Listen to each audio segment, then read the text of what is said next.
চল বাগানে কচুর শাক পেয়েছি, কচুর শাক রান্না করব রথের দিনে।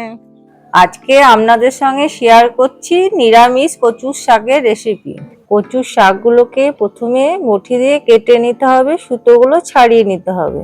তারপর এটা জলে ভিজিয়ে রাখতে হবে কিছুক্ষণ। কচুর শাকগুলোকে প্রেসার কুকারে সিদ্ধ করে নিতে হবে। আমি মুগ ডাল দিয়ে বানিয়েছি। মুগ ডালটাকে তাওয়াতে শুকনো খোলায় ভেজে নিতে হবে। মুগ ডালটাকে ভাজার পর জলে ধুয়ে নিতে হবে। মুগ ডাল ভাজাগুলোকে জলে প্রেসার কুকারে সিদ্ধ করতে দিতে হবে। সিদ্ধ হয়ে গেলে ডালগুলোকে একটি বাটিতে ঢেলে রাখলাম। তাওয়াতে তেল দিলাম, শুকনো লঙ্কা, গোটা জিরে ফোড়ন দিলাম এবং ধনে গুঁড়ো দিলাম, শুকনো লঙ্কা গুঁড়ো, হলুদ গুঁড়ো। তারপর কচুর শাকটা ঢেলে নাড়াচাড়া করলাম।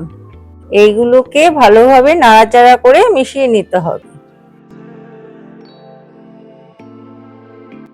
কচুর শাকের মধ্যে ছোলা সিদ্ধ, চিনি, নারকেল গুঁড়ো, ডাল সিদ্ধ,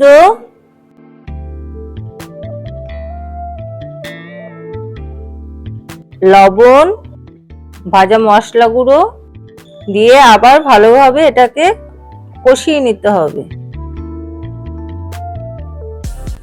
আমি আমার মতো করে কচুর শাকটা বানিয়েছি। যদি ভালো লেগে থাকে তাহলে একটা লাইক ও কমেন্ট করে দেবেন। কষানোর পর একটু জল দিলাম, তারপর আরেকবার নাড়াচাড়া করে নিলাম। কষানোর পর উপর থেকে বাড়ির তৈরি ভাজা মশলা গুঁড়ো ছড়িয়ে দিলাম। তারপর একটু সামান্য ঘি ছড়িয়ে দিলাম। একটি পাত্রে কচুর শাকটা তুলে রাখলাম। আমি আমার মতো করে বানিয়েছি, আপনারা একবার বানিয়ে দেখবেন কেমন লাগে।